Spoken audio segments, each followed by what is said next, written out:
And the recording starts automatically. That's good. I have my printed out checklist of things. Looks like we've got some folks coming in now. We'll let a couple more people get in here, and then we'll talk about how to ask questions and so on. Okay.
I was mute for that, wasn't I?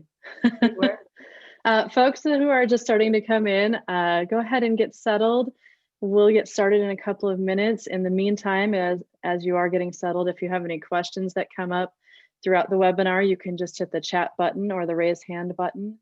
And once we've got a few more people in and get started, I'll introduce myself and our guest today, and then we'll get started.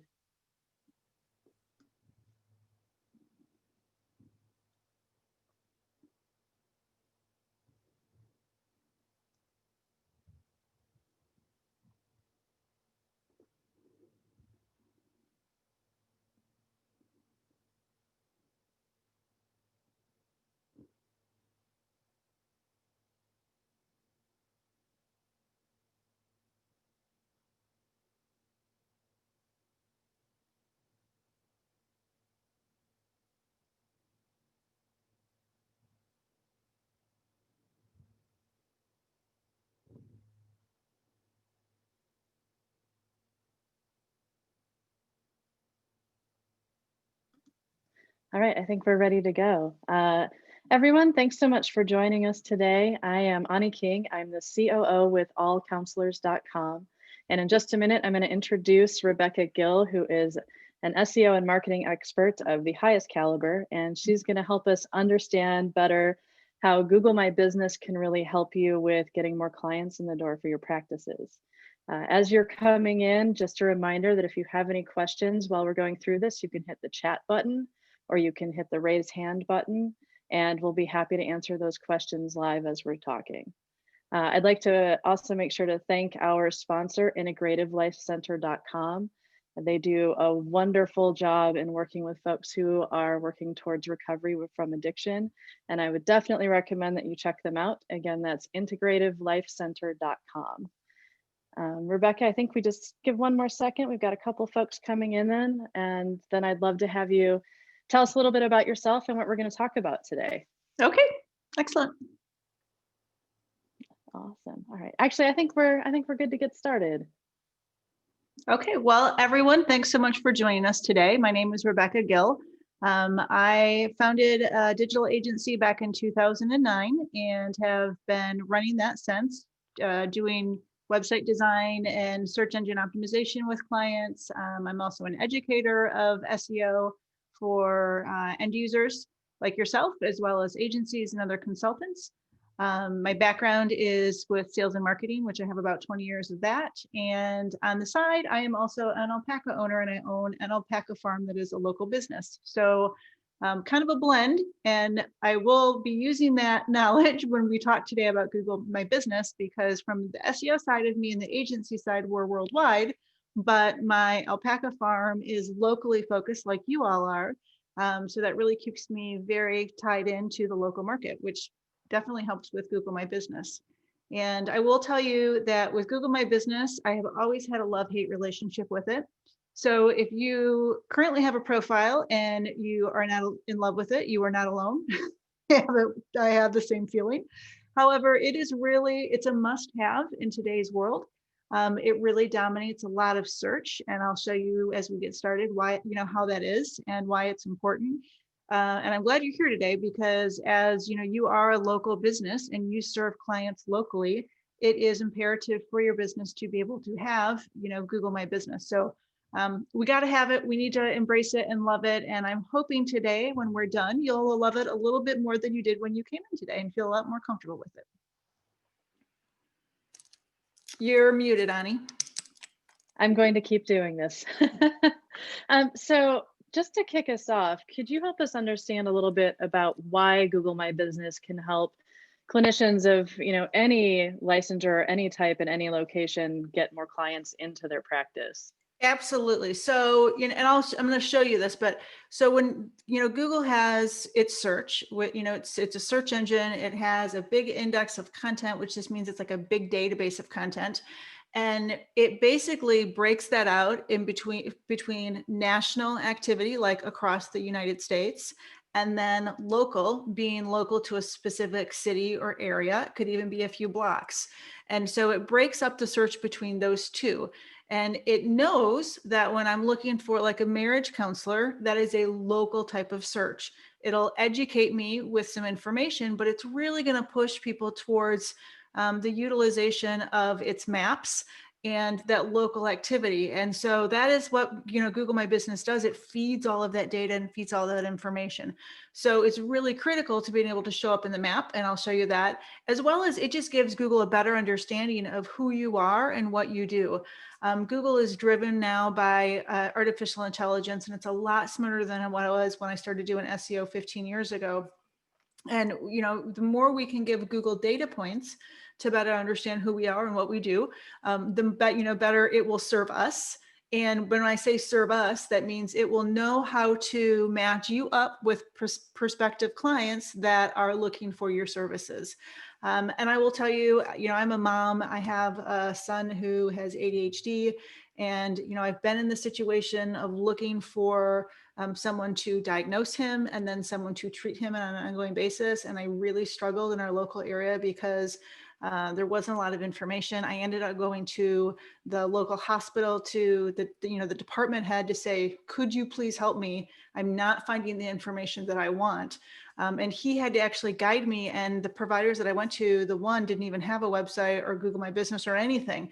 I had to go off of the hospital's recommendation. And that's kind of as a the patient or the patient's family, the loved one, it's frustrating. And we want to take as much of that frustration away as we can and give them easy ways to find you. And that's really what we're trying to do today, is just make sure that you know how Google My Business works, why it matters, and then the details that you should be filling out inside the profile, as well as like just what stuff you can ignore, because some of it you can just ignore. And we'll walk through all of that today. Awesome. Thank you for walking through that. For sure. I definitely relate to the experience of trying to find somebody in the mental health profession to get help with things and not always being able to find someone just through Google or having to go through different back channels. So I think that that's definitely an important takeaway here of the easier it is for someone to find you and know what services you offer, the easier it is for them to become a client if it's a good fit. Absolutely. One of the things you said that I thought was really interesting is you mentioned that folks didn't have a website. So I'm curious, for folks who are going to be setting this up, do they need to have a website to use Google My Business? They do not, no. Google understands that not every profession, not every business is going to have a website. It tries to be flexible with that.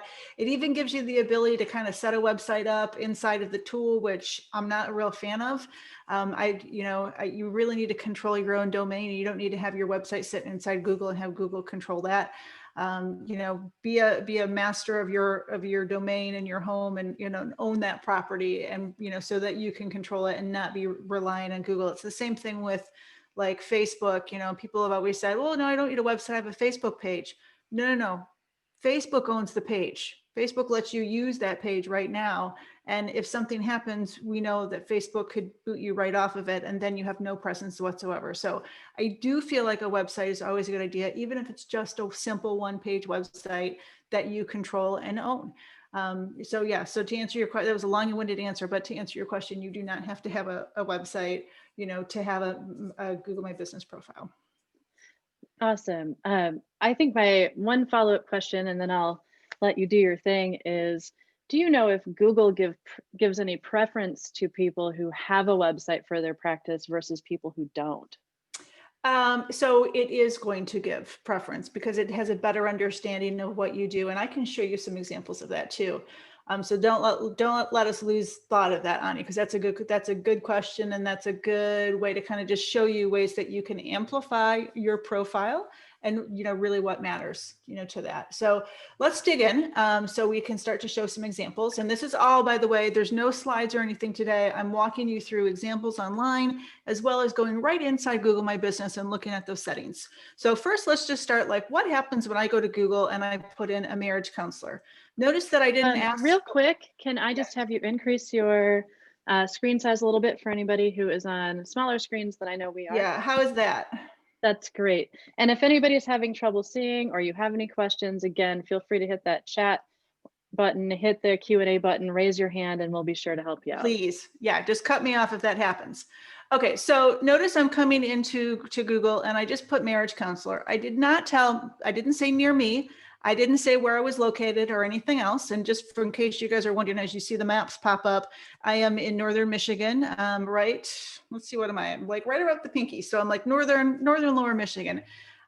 So Google doesn't need me to actually put in the fact that I'm in northern Michigan. Google already knows that based on the technology that I'm using. And it doesn't also need me to put in the city or anything else, because it knows if I'm looking for a marriage counselor, I'm going to most likely want something close to me, right? As opposed to a search where it really wouldn't matter. I mean, maybe I'm trying to think. I mean, I could maybe be looking for some shoes, and the shoes could be close, or the shoes could be from Zappos, right? For each different type of search, Google tries to do its best to make a good decision for the human. And in that case, it says, okay, well, my human would want a counselor close by. So they really don't need to put in any type of geographical information. Don't even need to put near me, even though I suggest it, because I know they want somebody local. So this portion of the screen right here is the ads. People are paying for the ads. And right underneath that, the next thing that we're going to see is content being driven from Google My Business and the map information. And that makes, for local searches, it extremely important that your Google My Business profile is good, because it's dominating the screen. Google also has a lot of clutter these days. When I first started doing SEO, so long ago, the screen was so bare and it was so beautiful, from a marketing standpoint, because it was easier to us to control it. But now Google puts all of this stuff on. So you have to fight through the clutter. And one of the ways to fight through the clutter is to make sure your profile is strong. And so the map shows up first, and then underneath it, Google starts to give some crazy stuff like this. And then we've got people also asked, which is common questions it knows that people inquire about. Then we start to see more listings. These listings could be local or they could be national. And at this point, you don't have to worry about any of that. I wanted you to know that from a real estate standpoint of the search engine results page that the human searchers see, your most valuable content is right here. And this is all coming from Google My Business. And that's why it's so important. Now, if I were to search for Pathways, the Path to Partnership, which is a local company, and I use their name to search, which I did right here, notice that this box comes up on the right. In addition to the other information, this box comes up. This box is also coming from Google My Business. And it's associated with the search specific for the brand or the company or the name. And it's called the knowledge panel, but that's coming from Google My Business. So if you search for your name, your company name, or however, and nothing comes up there, it's either because your profile is not filled out enough, or you don't have a profile and Google's not connected all those dots. And so the more we love on our profile, the more information we give to the search engine, the more it can utilize us in results. And that's what we really want. So a couple of things I want to point out here. So when Google's going to display these results, it takes a couple of core data points. There's a lot of other little things, but really there's only a few core information, pieces that Google cares about. First one, what did I search for? I searched for a marriage counselor. Next data point is where am I physically at, like me, the searcher. And then where is the therapist physically at? Like how close are we together, right? Because it would prefer to show me people closer to me than people an hour away from me. But then the other thing that it's going to use for the data is how many reviews do people have?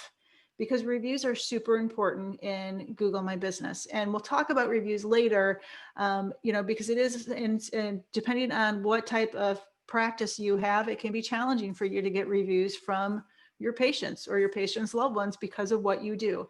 And we'll talk about that later. But the data point I want you to take away is the reviews do matter. And you see the people that are showing here have reviews, right? They've got 1, 18, and typically Google's going to want more reviews, the better, but also positive reviews. And it kind of takes it into account. So now notice that right here in this result, you see this information showing up.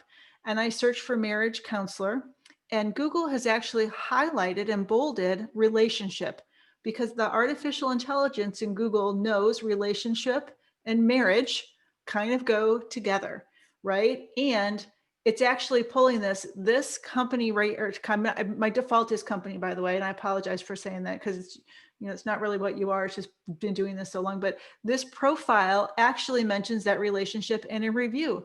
And so Google's not only just looking at the data points of, oh, you're located close. I think that's what you do. And you've got some reviews. It actually goes to look at the reviews and the words people are saying to see if it wants to match that up. And here's another point, as when we talked about like the website, if I talk on my website about specifically that I do marriage counseling, Google's artificial intelligence actually kind of does that path. It goes all the way to the website and says, okay, see marriage counseling or counselor or, relationship, whatever, mentioned on the website, and it starts to connect all of those pieces of information so that it can present the human with the best results. And, again, there's a lot of things going on, but it is just a few core pieces of information that truly matter. And that's distance between you and the searcher, the reviews that you have, and then the language that you're using within your profile and within your website. And, it kind of blends all of that together. So that's, how Google makes those kind of decisions. So I don't have a therapy profile to show you because I can't actually show you any clients when I go to Google My Business. But what I can do when we're doing training is I can show you my business profile and, kind of like this, I'll use that for the setup. Real quick though, before we jump into that, if you are on here and you don't have a profile set up, all you do is go to google.com/business, and that will take you to the right place on where to set up a Google My Business profile. Because that's like the first question. It's like, if I don't have one, where do I go? Google tries to make it easy for you, and that's where you're going to go to set up. But for today's training, we're going to use a company called Web Savvy Marketing, which is the agency that I've owned for over 10 years. And this is my little knowledge panel that shows up towards the right when you search for my name. And you can see that it gives the key information like how many reviews do I have, the stars, links to my website, a phone number, the hours of when we close, if there's any questions and answers that could be associated with it. And then like it starts to show reviews right front and center, which if you're looking for someone who does what I do and you come in here and you search for my name and this shows up and it says, oh, highly recommend her services as she is a true experienced expert, or anyone's website is in good hands, right, with her. That gives the human a good warm and fuzzy about me. And that's what Google wants. It wants to create that positive experience. So those reviews not only help you rank inside that little box, it also helps convert the people that see your profile online and go, you know what, she has good reviews. I feel like I can trust her. So, but, it's a double win. They become very powerful. Also notice that it has my company description down here, which is something that I've put in my profile, and then some posts that appear. And we're going to go through these settings, but I wanted to show the output. So as we go through the settings, we can kind of try to mash that stuff up together. And if I need to flip back and forth between those, just let me know, and I'm happy to do that, because I want to make sure everything's, sinking in. Thanks so much, Rebecca. Just a reminder to everyone that if you have any questions, you can raise your hand down at the bottom of your Zoom screen, or you can hit the chat button and we'll be happy to answer that question. And just a quick answer, this is not a CEU webinar. This is just a learn how to get your own practice out there. So still valuable, maybe just not in the same way. Okay, is this big enough for people, or should I just keep zooming in? That's probably good, right? This is good. I've also dropped the link so that you can get to Google My Business to set up your account in the chat. So go ahead and save that. And we have a question from Barbara. Neither of us work for Google or Google My Business in any way. This is just a service that we have found is extremely important and extremely valuable as you're doing digital marketing.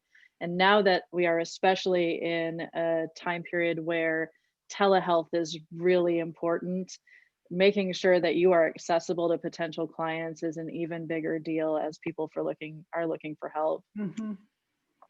Yeah, absolutely. I don't work for Google. I've been working with Google's property and search for a really, really long time. And I don't know how companies can exist today without having some type of presence online, because human nature is to go vet people. It's to go find people online, vet them, as a provider before they ever reach out.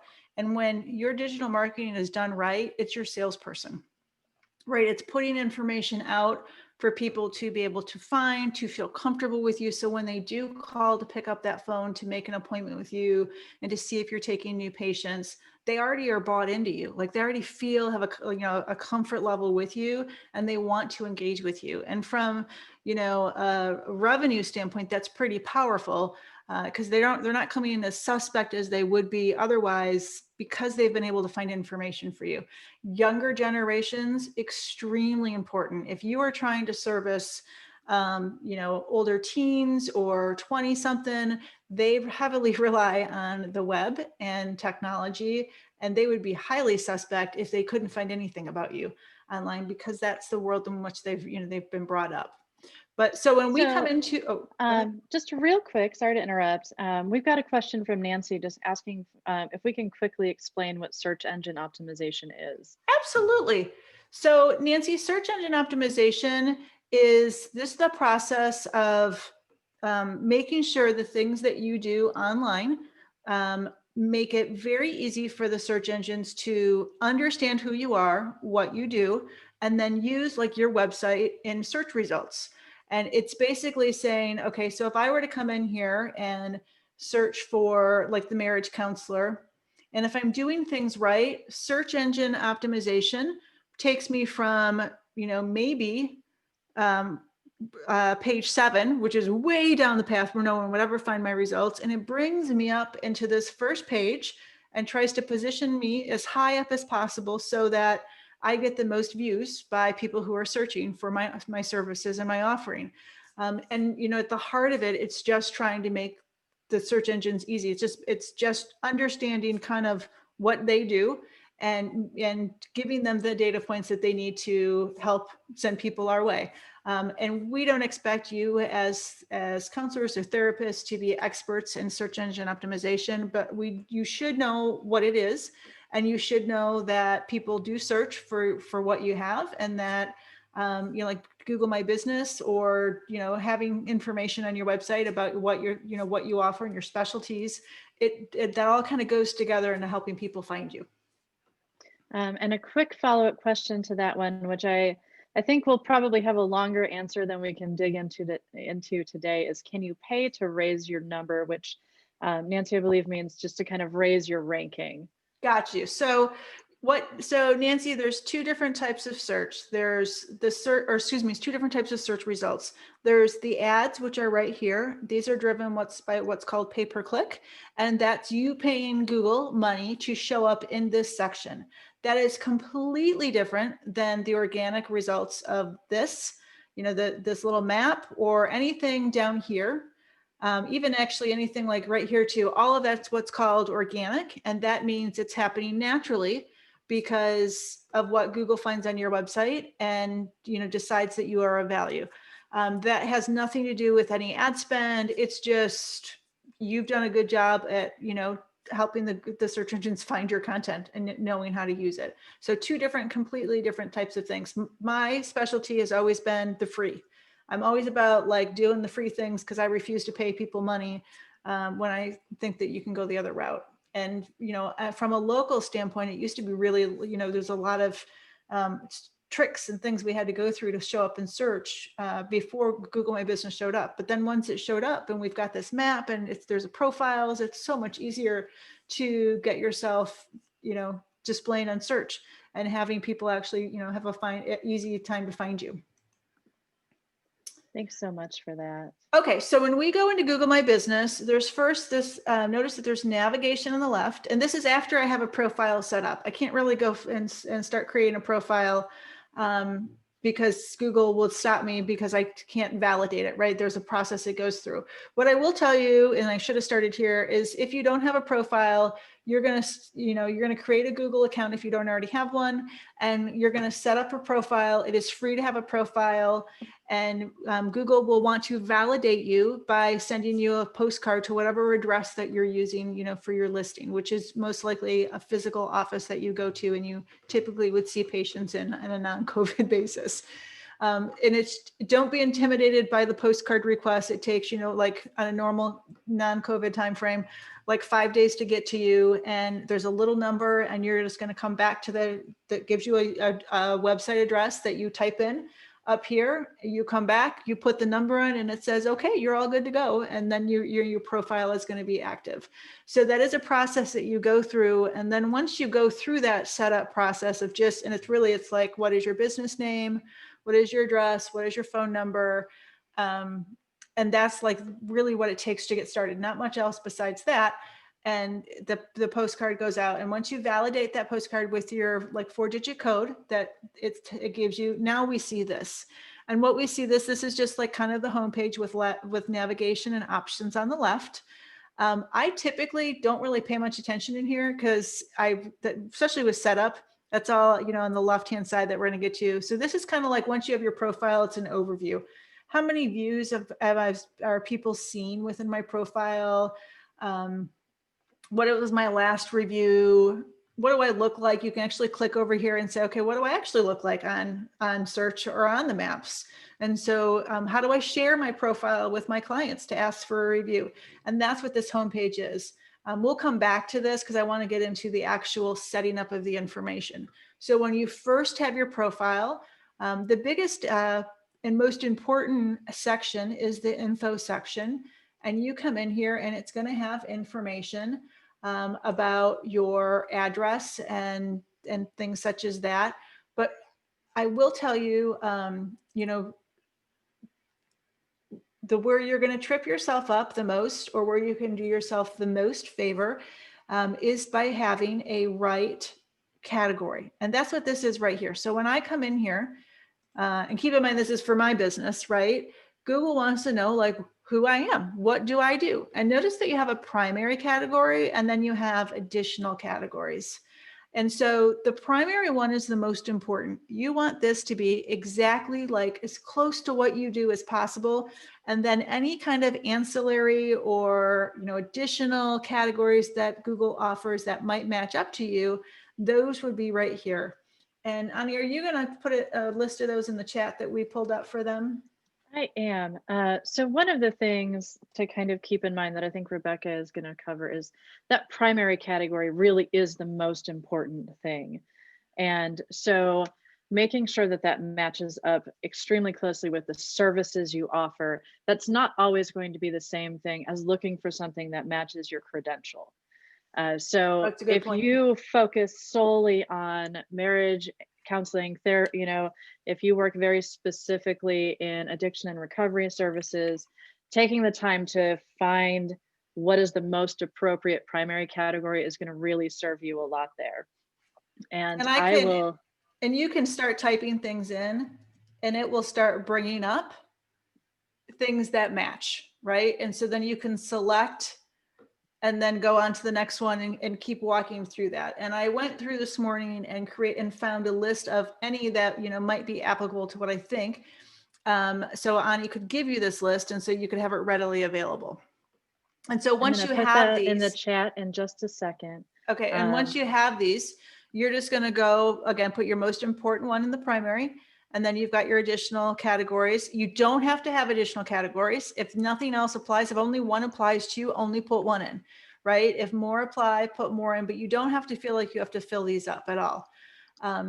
Because this is what Google, in addition to like what it does find in your website and things, if you have one and things like that, this is what like the most important data point, because you're telling Google exactly what you do. Next, there's what is called service areas. And service areas are for people who actually like go out to a customer's location, say like a plumber. So a plumber would have a service area because they may go into a tri-state area or, something like that. But for most people with what you do, you would actually ignore this section entirely because it really doesn't apply to you, because patients come to you or you would be doing telehealth services.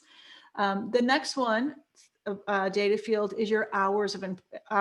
Okay, so this is really important because when you're looking at Google My Business and you do a search, look how this one right here says it's open now. So when I did that search, it's saying, hey, it's open now, and it's open to 5:30. Here's the phone number, like go ahead and call. So it's trying to encourage me to call, and Google knows these opening hours because I'm telling it in my Google My Business profile, right? And so that's where it's pulling it from.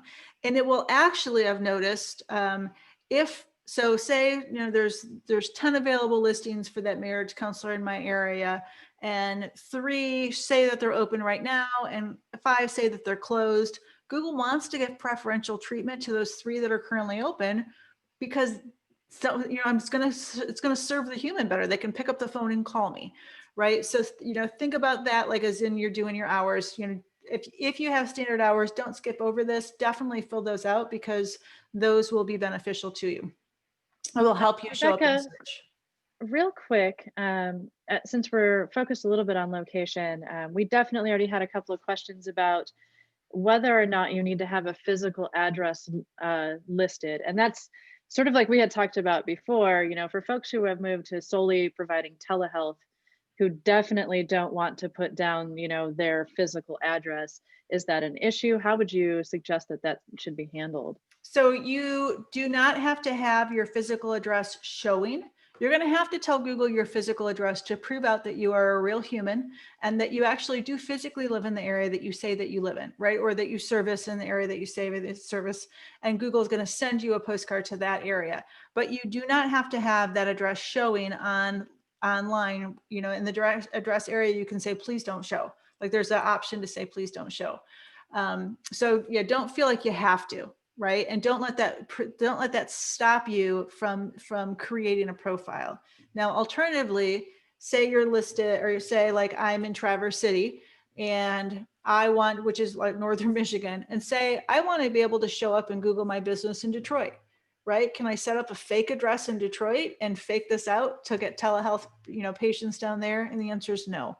You'll get in really big trouble if you try to create fake addresses like, UPS boxes and things like that to fake out the search engines. Google has very little tolerance on any type of activity like that. So it's definitely, don't do that. If you have to, it's like you were telling a kid, like if you have to question what you're going to do and you have to think about whether or not it's right or wrong, it's probably not right. Or excuse me, it's probably not, it's not the right thing to do. So like, just don't do that.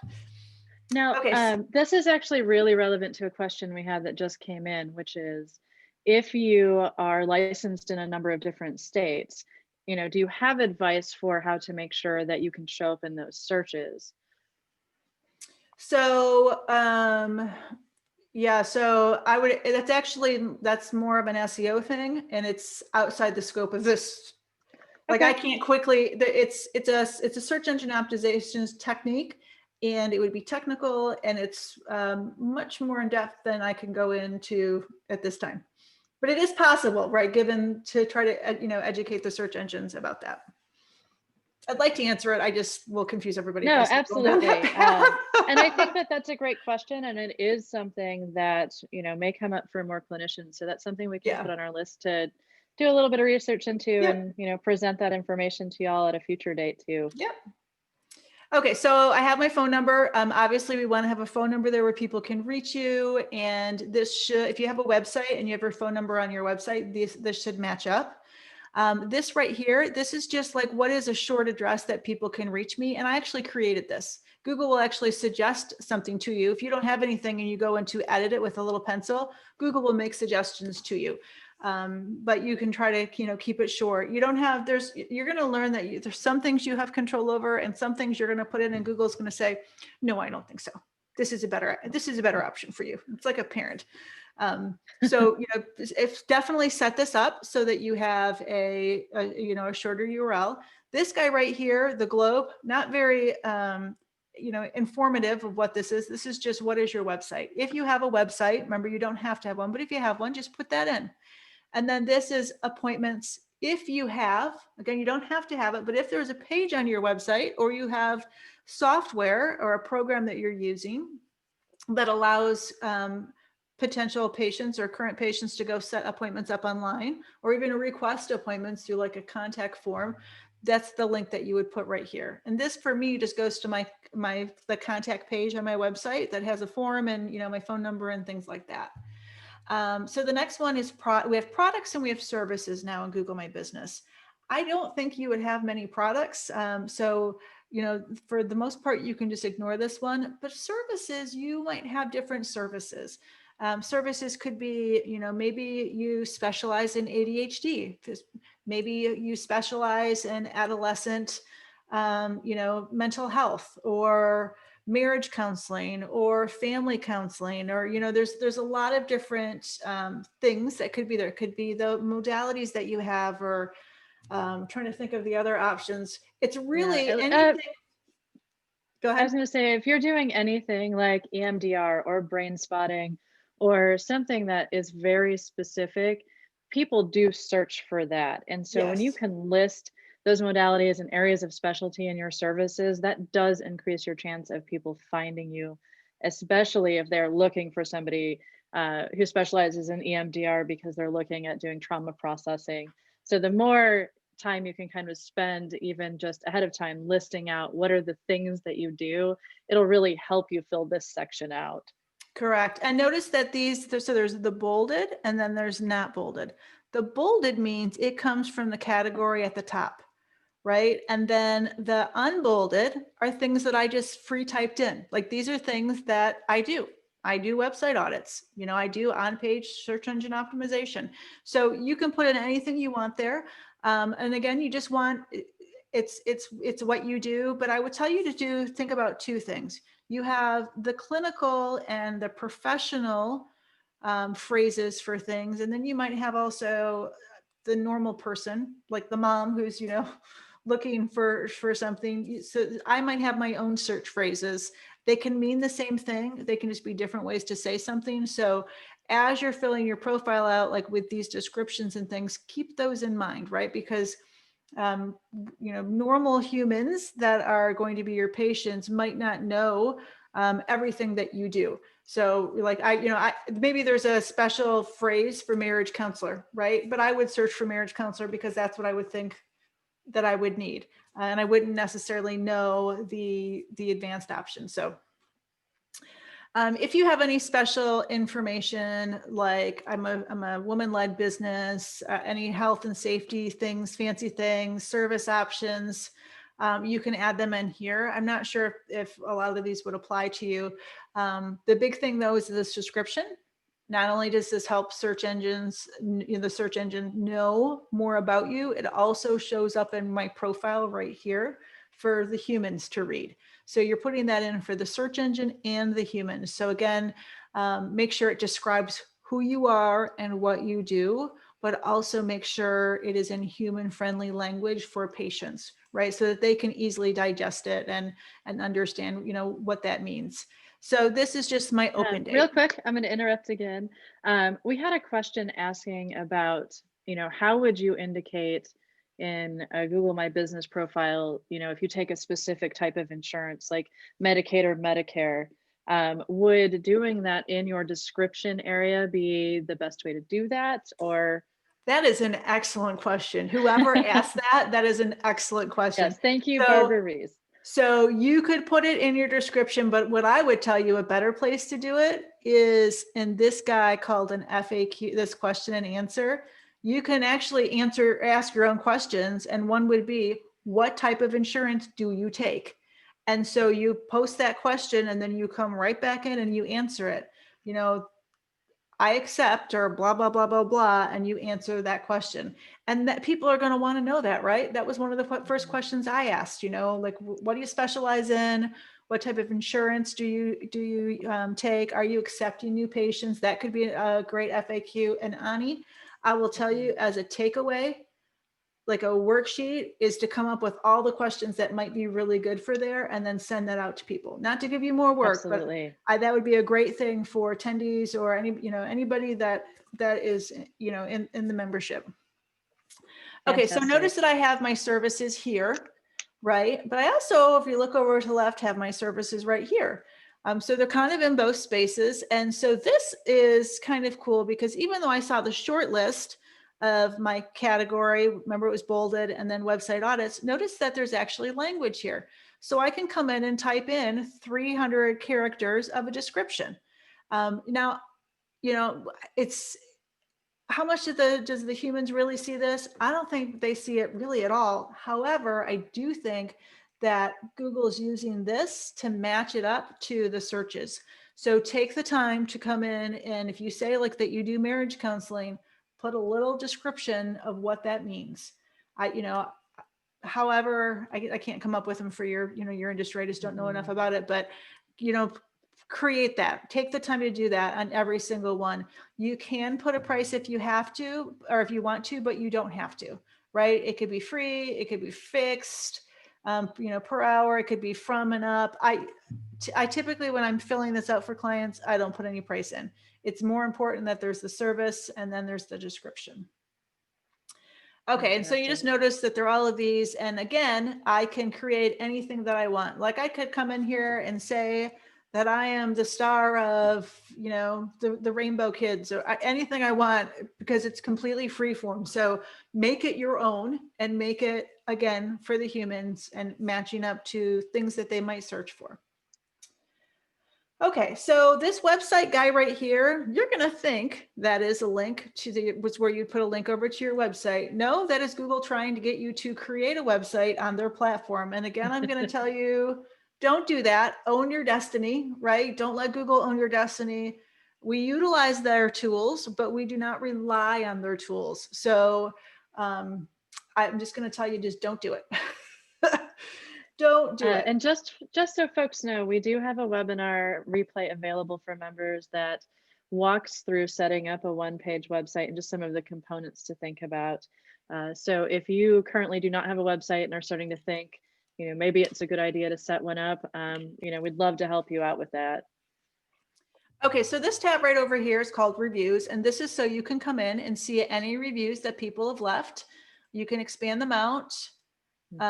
You can leave, like, clients and patients can leave short reviews, or they can leave, kind of pretty long reviews.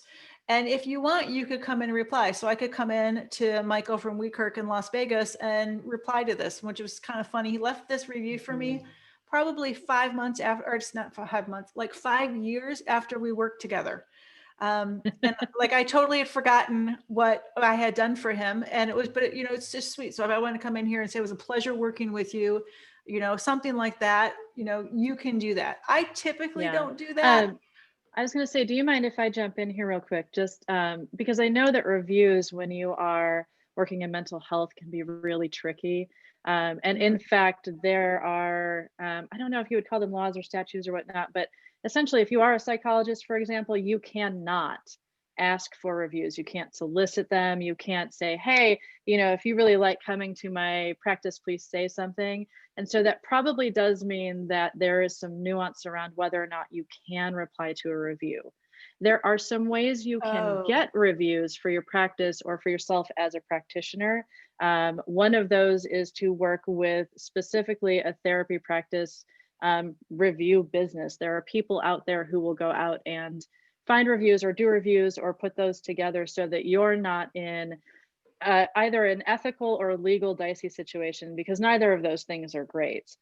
One of the things that can be helpful is if you do have a website, then you can have a link that is an option for review, but you really can't say, hey, it'd be great if you would review me.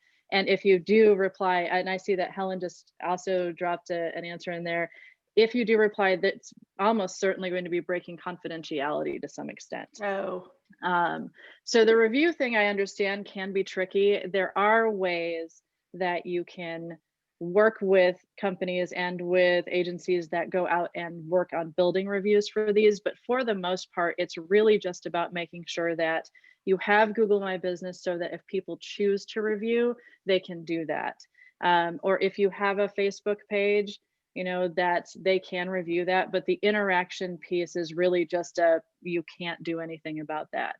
So that does add a layer of complexity that doesn't necessarily exist in other industries or even within some areas of, just health and wellness.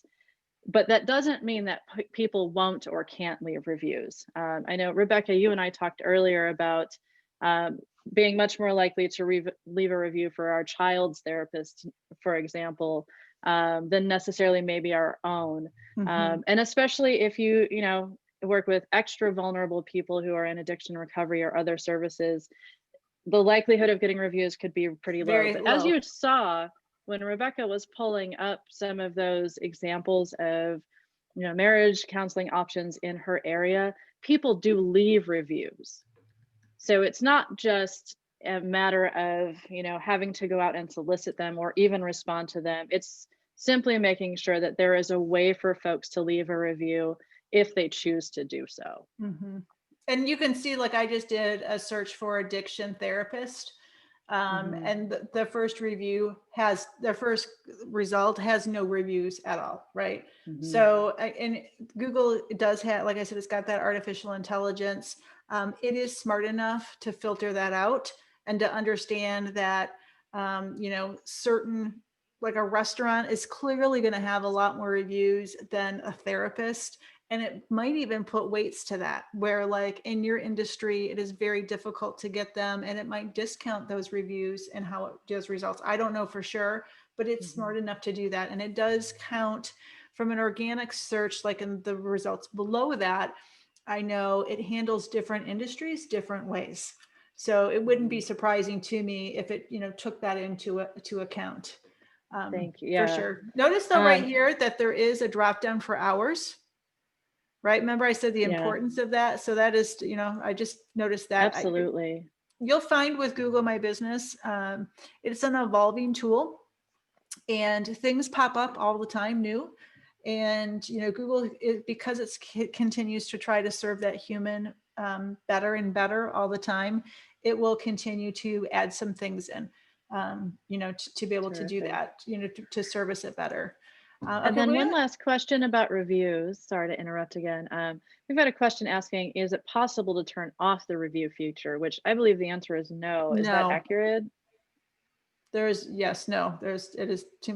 not possible. Nope. Yeah. Okay, so the next section is photos. And the photos, I would definitely encourage you to have photos, right? You don't have to have a ton of photos. It can be like your logo. If you have your practice has a logo, it could be photos of you. It could be photos of the outside of the building that you're in, but definitely have some photos because that does help everybody, feel a little bit more comfortable about the profile and the people behind the profile. Let me get rid of that. And it's very easy to update, or you just do the little plus, and then you can drag photos, or it can, pull them from your hard drive. So nothing difficult there whatsoever. Now you might be asking yourself, well, what if I don't want to deal with this? What if I want somebody else to deal with this? You actually can come down to the users, and you can invite people to help manage your profile for you. So I have a number of clients over the years that I've helped with Google My Business. And that's one of the reasons why you didn't see my main screen coming in, because I've got like just a bunch of companies listed and they don't want to be shown on webinars. So, you can get help. So don't feel like you can't, it's available. So now we've kind of like talked through some things. You've got the insights. So after you've got your profile set up, Google does try to give you some information. So you can now see, what kind of activity is happening, with, are people coming directly to you? Are they doing searches for like your brand? Are they finding you through a search for a keyword phrase? Then you can start to see activity over time. Like, did you peak up at certain times of the month versus, other days? Is it within search, or is it within maps? Because remember, Google has Google Maps, where you can go and look for things on your phone. So you can see the difference there. And then it actually gives you information, so that if you come in here and you've got your profile and you're showing up, did people click from your profile in Google search over to your website? That's my greens. Did they call you? So like in the business that I do, they're not going to typically just pick up the phone and call. And if they do, for me, that's always a red flag, because it means they have no idea what I do. Like, it's not at all qualified. I want them to click through to my website and see if we're a good fit for each other. So that's why you're like seeing 0 calls, but you're seeing visits. If I were to go to my farm, that would be completely different. People are going to call and, say, hey, are you open today? Can we come see some alpacas? So it really varies by, the practice and the industry and things like that. But the point here is there's lots of information that you can kind of come in and see, like, when is the most active. You might be wondering, like, should I be changing my hours? Right? Or should I like be open Monday because I'm not open on Monday? Well, you could come in here and start to see like the most popular days of the week to know whether or not people are looking for you on Monday, and whether that matters. Google also does benchmarks. So it will actually show you, like on my little farm site, it'll say, here's your photo views and here's photo views for everybody else. And, other types of sites like yours. I don't know who they are, but it will compare me to others within my industry. And it's different. Again, like, it's not doing it for this profile, but it does it for the other profile. And I said earlier that Google's probably smart enough to know reviews are hard for you to get. It's smart enough to know that different industries are using data differently. And as it rolled out products and services some time ago, and I can't even remember when, could have been over years, like, it rolled it out to certain industries first, and then it wasn't available to other industries. It knows that a restaurant would want menus as opposed to products. It's smart enough to know that. So the more Google learns, the more it changes the settings of Google My Business to try to, again, help the humans. And, you definitely want to love on your profile, and you want to make sure that you're setting things up. And the one thing I just remember that I haven't covered yet are these guys down here. Like, what the heck are these, right? So these are actually coming from posts. Posts are right here. Can't believe I almost forgot to cover those. So posts are your way of putting anything in. It could be a special you're running. It could be an open house that you're going to have. It could be a COVID-19 update. I will say Google has been very good about trying to adapt their services to this world that we found ourselves in this last year, and just to try to make sure that people are being helped as much as possible. And literally, you can come in here and you just create a post. And like this one was a client we launched a website for back in October, and I just said, happy launch day. Right. And I shared that information, and it was I did it for the client. So actually Google would know about this brand new website because it's a brand new company, but it could be anything. This was our 10-year anniversary for the company. I don't do these very often, but I do once in a while. You can put anything you want for content, not a ton of content, but content. You can put links over to things, and then Google starts to give you data on how many people actually came in and looked at it. But keep in mind, it's really easy to come in and add a post, just like add an update. You bring in your photo, you write some text. If you want to add a button like learn more or buy or call now, right? You can do that. And then you put the phone number in and then publish. The one thing to know about these is they're only going to be really getting pushed to people for 7 days. And then Google kind of wants to move it on and keep things fresh. So it will tell you, Gotcha. here's the interesting point. It'll send you an email and go, your profile or your post has expired. It was published 7 days ago. Well, here's the funny thing. Is it really Google? Because it's sitting right here still.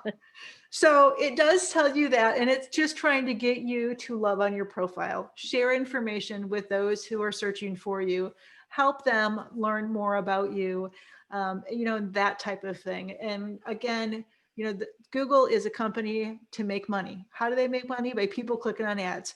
How do they get people to click on ads? By making sure they have the most positive user experience possible when anybody comes inside to do a search. And so they're trying to just give us tools to help make that happen. And those are those kind of emails and those notifications that you get. So those are all wrapping up all of the things that we want to talk about. Ani, do we have questions that haven't gotten answered by people? The one thing I just want to spend a couple of seconds on, since we are just a few minutes away from the top of the hour, with regards to reviews, you absolutely cannot solicit from your clients, but one thing that you can do is work with colleagues or with, mentors or people who know that you are highly skilled, that you have, that you have these abilities with EMDR, brain spotting, or that, you've been working as a marriage counselor for a long time, or that you are extremely skilled in helping people with eating disorders. And that is a good way to work within your network, or even to build a network of colleagues where you trust each other. If you know another therapist that you refer to regularly, take a minute and leave a review for them. You're not going to violate any client confidentiality, and you are supporting another person in the same profession. And it is okay within your professional network to ask people, hey, we've worked together a long time. We've referred a lot of clients back and forth. Would you be willing to give me a review? And most of the time people are going to say yes. And sometimes they'll say, hey, I don't have time, and that's okay. But that is one way to get a little bit more of that review power behind Google My Business, and it's not unethical, and it's not going to put you or your clients in a bad position. It looks like we have, so a question about what to do in dealing with a negative review. And Rebecca, I think our answer is probably going to be very similar. The answer is nothing. The answer is that you let it sit there. You can't ethically respond to it, but you don't necessarily want to anyways. So in other industries, I would tell you to respond to it and try to find resolution if possible. But in your industry, because of what you do and you have those ethical boundaries that it's a box. You're in a very small box compared to if you're a restaurant or something like that. So for you, it's definitely different. So yeah, for this industry, I would tell you, you really can't reply. However, for others, that would be a different answer. Yeah, which is, it's tricky. But I will also say, coming from, a long background of customer service, sometimes the best thing you can do is just let that sit. And either, if it is ethical to do so, which again, this is really kind of a very difficult area to be in, to respond privately. I think one of the things that you will probably find, and I went through a lot of different reviews of different therapy practices and individuals, very few of the negative reviews happen. And when they do, it's very hard to identify people. And I think that you all probably have a better understanding around the ethics of, would you even address that with a client in person, in session, or not? And while I hate to say, I want to send you somewhere else for advice, this would be a really good thing to seek some advice from. If you have a professor from when you were in school, or if you have a colleague who has dealt with this before, how did they handle it? What was the right response there? Just a couple more minutes here. So if there are any last minute questions, again, feel free to raise your hand. Feel free to drop into the Q&A or chat button. Rebecca, I really appreciate you being here today. I think that Google My Business has such a capability to help a lot of folks in the mental health profession be more accessible to people Mhm. who are looking for help, especially right now. I think that some of your questions around looking at different locations, how do you make sure that people know that you're able to service them through telehealth or other reasons in different locations, have given us some things to look at for future conversations or webinars. Just a reminder, we offer a free membership at allcounselors.com. So that gives you access to webinars like these and more. And we will be rolling out CEUs in the second half of the year. So we're going to have quite a bit going on, and we'd love to help you build your practice, grow yourselves, because what you're doing is so important to the world. So we are here to help however we can. Anything else, Rebecca, you want to make sure we cover? No, I think that we've really covered everything. And I guess I would tell you, like I said, Google My Business and all of Google's properties, it comes with features and things are new, and don't stress when you see them. Like if something new pops in there, don't fear it. Don't feel like you have to jump on and start using it. You know, the biggest thing is that you have a profile, it's been validated. You've got your description in there, you've got the right categories, and you have the primary category, which is the most important one for you. That's the biggest thing, right? You put your hours in there and everything else is gravy. It's like frosting in your cupcake. So, get those cores in, make sure that those are there, and, and be good with that, right? Because I think that will serve you, because your industry is very unrepresented online. And it can help you position yourself above your competitors. Absolutely. And just so folks know, if you think of any questions after this webinar, you are welcome to shoot me an email. It's just Ani, A-N as in Nancy, I at allcounselors.com. And I will either answer your question or I will find someone who can. Helen, the easiest way to get on the allcounselors.com mailing list, let me just drop a link in the chat here. If you are a member, then we automatically add you to our mailing list, and you can always unsubscribe at any time if you want to.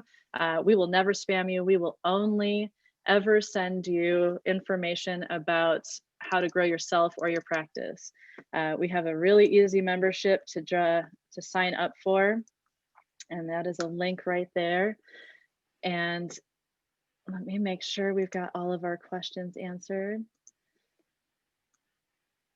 Okay, it looks like we've got all these questions answered. And yes, Helen or anybody else who is interested, make sure I sent this to the right place because I did not. Come join us at allcounselors.com. You are welcome to email us anytime. We will help you as however we can. Thank you again so much, Rebecca. I really appreciate you being here today. And thank you to everyone who took the time to come and ask questions and to help us make sure that we know how to help you better. Thanks, everybody.